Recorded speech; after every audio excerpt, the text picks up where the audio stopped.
പട്ടണിഞ്ഞവളാണേ പുഴഞ്ഞൊറിവുകളാലേ പച്ചകുത്തിയ ചേലാണേ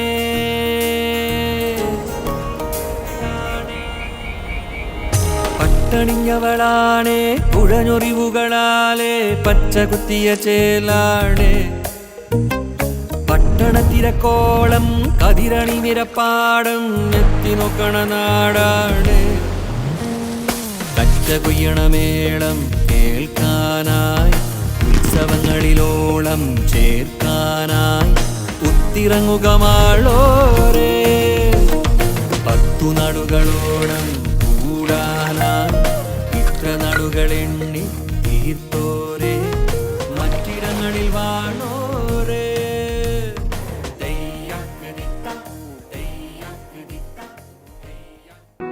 ഇന്ന് നവംബർ 1 കേരള പിറവി ദിനം, മലയാള നാടിന്റെ ജന്മദിനം.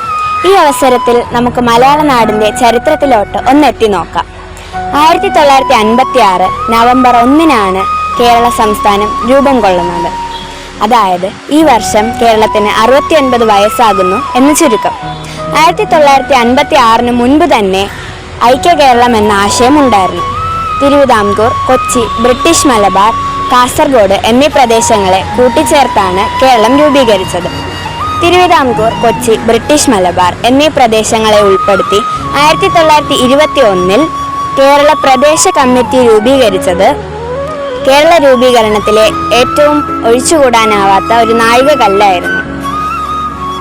കേരള രൂപീകൃതമായ സമയത്ത് ഇന്ത്യയിലെ ഏറ്റവും ചെറിയ സംസ്ഥാനമായിരുന്നു ഇത്. 5 ജില്ലകളായിരുന്നു അന്ന് കേരളത്തിൽ ഉണ്ടായിരുന്നത്. 1957 ഫെബ്രുവരി 28 സംസ്ഥാനത്തിലെ ആദ്യ പൊതു തിരഞ്ഞെടുപ്പ് നടന്നത്.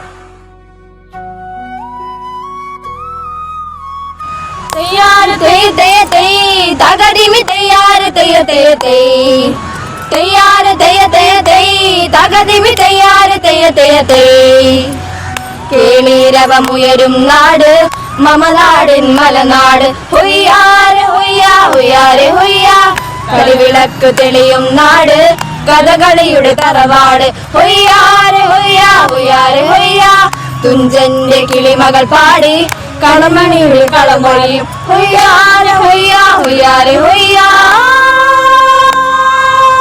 നാദസ്വര തകിലും മേളം വാനിലുയർന്നു സപ്തതാളലയങ്ങൾ ഭൂവിൽ പുതുമ വിടർന്നല്ലോ പുതുമ വിടർന്നല്ലോ കളമൊഴിയോ കിളിമൊഴിയോ കളമൊഴിയോ കിളിമൊഴിയോ കേളീരവമുയരും നാട് മമനാടിൻ മലനാട് ഹുയ്യാരെ ഹുയ്യാ ഹുയ്യാരെ ഹുയ്യാ കളിവിളക്ക് തെളിയും നാട് കഥകളിയുടെ തറവാട് ഹുയ്യാരെ ഹുയ്യാ ഹുയ്യാരെ ഹുയ്യാ തുഞ്ചന്റെ കിളിമകൾ പാടി കൺമണിയുടെ കളമൊഴിയും ഹുയ്യാരെ ഹുയ്യാ ഹുയ്യാരെ ഹുയ്യാ നാദസ്വരതകിലും മേളം നാനിലുയർന്നു സപ്തതാളലയങ്ങൾ ഭൂവിൽ പുതുമ വിടർന്നല്ലോ പുതുമ വിടർന്നല്ലോ കളമൊഴിയോ കിളിമൊഴിയോ കളമൊഴിയോ കിളിമൊഴിയോ കേളീരവമുയരും നാട് മമനാടിൻ മലനാട് ഹുയ്യാരെ ഹുയ്യാ ഹുയ്യാരെ ഹുയ്യാ കളിവിളക്ക് തെളിയും നാട് കഥകളിയുടെ തറവാട് ഹുയ്യാരെ ഹുയ്യാ ഹുയ്യാരെ ഹുയ്യാ തുഞ്ചന്റെ കിളിമകൾ പാടി കൺമണിയുടെ കളമൊഴിയും ഹുയ്യാരെ ഹുയ്യാ ഹുയ്യാരെ ഹുയ്യാ.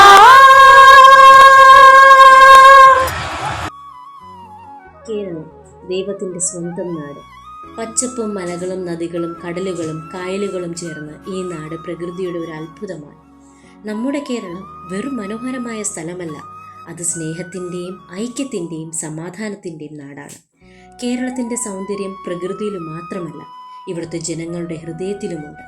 സഹായ സന്നദ്ധരായ സ്നേഹമുള്ള മലയാളികളാണ് നമ്മുടെ ശക്തി. നമ്മുടെ ഭാഷ മലയാളം അത് അത്ര തന്നെ മധുരമുള്ളതാണ്. നമ്മുടെ കലകളും ഉത്സവങ്ങളും ഓണം, വിഷു, തൃശ്ശൂർ പൂരം എല്ലാം ഈ നാടിൻ്റെ ആത്മാവാണ്. അതിനാൽ ഇന്ന് നാം അഭിമാനത്തോടെ പറയാം, ഞാനൊരു മലയാളിയാണെന്ന്, ഈ സുന്ദരമായ കേരളത്തിൻ്റെ മകനാണെന്ന്. നമുക്ക് എല്ലാവർക്കും ഈ നാടിനെ സ്നേഹിക്കാം, സംരക്ഷിക്കാം, ശുചിത്വം പാലിക്കാം. അപ്പോഴേ ഈ സൗന്ദര്യം നിത്യമായി നിലനിൽക്കൂ. കേരളപ്പിറവി ദിനം നമ്മെ ഓർമ്മിപ്പിക്കുന്നത് നമ്മുടെ ഭാഷയുടെയും സംസ്കാരത്തിൻ്റെയും മഹത്വമാണ്. ഈ ദിനം നമ്മുടെ മാതൃഭാഷയോടുള്ള സ്നേഹത്തിൻ്റെയും നമ്മുടെ പൈതൃകത്തോടുള്ള അഭിമാനത്തിൻ്റെയും പ്രതീകമാണ്. കേരളപ്പിറവി എന്നത് കേരളത്തിൻ്റെ ജന്മദിനം മാത്രമല്ല, നമ്മുടെ ഐക്യത്തിൻ്റെയും പൈതൃകത്തിൻ്റെയും ആഘോഷമാണ്. നീലക്കടലിൻ്റെ നീര്, പുൽമേടുകളുടെ മണവ്, കരളിൻ്റെ സ്വരങ്ങൾ, ചലനങ്ങളുടെ ശബ്ദങ്ങൾ, ഇതൊക്കെയുമാണ് കേരളത്തിൻ്റെ ആഴത്തിൽ നിന്നൊരു കാഴ്ച. ഈ നൈസർഗികവും സമ്പന്നവുമായ ഭൂമിയിൽ നാം ഇന്ന് നമുക്ക് സ്വന്തം ആധുനികതയും പാരമ്പര്യത്തെയും ചേർന്ന് പകർന്നെടുക്കുന്ന കലാരൂപങ്ങളെ പരിചയപ്പെടാൻ പോവുകയാണ്. വേഷഭൂഷിത മുഖവും അകമ്പടി നിറഞ്ഞ ചലനങ്ങളും, ഇതാണ് കഥകളി. വാക്കില്ലാത്ത വികാരങ്ങൾ നൃത്തമായി സംസാരിക്കുന്ന ഈ കലാരൂപം ഓരോ പടവിലും കഥ പറയുന്നു, ഓരോ കരയിലും ചരിത്രം സംസാരിക്കുന്നു. പച്ച നിറം പദ്യവീരനായ നായകനെയും ചുവന്ന താടി രൂക്ഷകനായ ദേവനെയും, കല്ലറയിലും വില്ലനുമായി നിൽക്കുന്ന കഥാരൂപങ്ങളെല്ലാം, മുഖവെപ്പ്, മണലനിറം, തൂണിൻ്റെ തിളക്കം എല്ലാം ഒന്നായി ചേർന്ന് ഒരു ദുരിതാധികമായ അരങ്ങേക്ക് മാറ്റപ്പെടുന്നു. മോഹിനി, ജലരാശിയിൽ നൃത്തം ചെയ്യുന്ന ദിവ്യവേഷം, അതിൻ്റെ അനുസരണയിൽ മോഹിനിയാട്ടം. സുന്ദരമായ സ്വഭാവം, ലാസ്യഭാവമുയർത്തിയ ചലനങ്ങൾ, സ്ത്രീശക്തിയുടെ സൗമ്യതയും കൈയിൻ്റെയും കൺമുന്നിൻ്റെയും ആകർഷണവും ഈ കയ്യിൽ കാഴ്ചയാണ്. വെളുത്ത കസവുടുത്ത സാരി, സ്വർണ്ണ നെയ്ത്തുള്ള അതിൻ്റെ പിറകിൽ ഒരു കവിത പോലെയാണ് ചലനം. നിലാവിൻ്റെ അരുവിക്കായി നൃത്തമാടി ഇനി നീങ്ങി. പാലയങ്കാടി നദിയുടെയും മലബാർ തീരത്തിൻ്റെയും പ്രേതവുമിഷ്ടമായ കാവുനാരായ വേദികൾ, രാഗം കൊണ്ടിറങ്ങുന്ന ചെണ്ടതാളം, ചുവപ്പ് മഞ്ഞ നിറങ്ങളുടെ മുഖവയ്പ്, മുടികളുമായി രൂപപ്പെട്ട ദൈവവേഷങ്ങൾ, അതാണ് തെയ്യം. ഓരോ പ്രകടനവും വിഷമങ്ങളുടെയും അതിരുകൾ കടന്ന് മനുഷ്യനും ദൈവവുമായി ഇടയിൽ ഒരു പുതിയ ബന്ധം തീർക്കുന്നു. നിലവിളക്കിൻ്റെ പ്രഭയിൽ ചുറ്റുന്ന സ്ത്രീകൾ, കൈകളിൽ സ്വരമുള്ള കയ്യടിയും ഹൃദയത്തിലുള്ള സന്തോഷവും, അത് തിരുവാതിര. ഒരു കൂട്ടം ചിരിച്ചു ചൂടുന്ന നൃത്തകാലം ഉത്സവകാലത്തിൻ്റെ ഉള്ളിൽ. ഓണം മുതൽ താണുവരെയുള്ള സന്തോഷഗാനം, വൃത്താകൃതിയിലുള്ള ചലനങ്ങൾ. എല്ലാ സ്ത്രീകളും ഒരുമിച്ച് നിലവിളക്കിന് ചുറ്റും സമത്വത്തോടെ സഹസ്രാബ്ദങ്ങളുടെ സ്മൃതിയിൽ നിന്നും കവിതയാകുന്ന നൃത്തം. വധുവിനെ ചുറ്റി സംഗീതവും കയ്യടിയും ഉൾപ്പെടുന്ന ഒപ്പന. മലയാളികളുടെ വിവാഹം ഒരു ആഘോഷം തന്നെയാണ്. ആ ആഘോഷത്തിൻ്റെ സന്തോഷഭാവം ഈ നൃത്തത്തിൽ ദൃശ്യമായി വിളിച്ചു കേൾക്കപ്പെടുന്നു.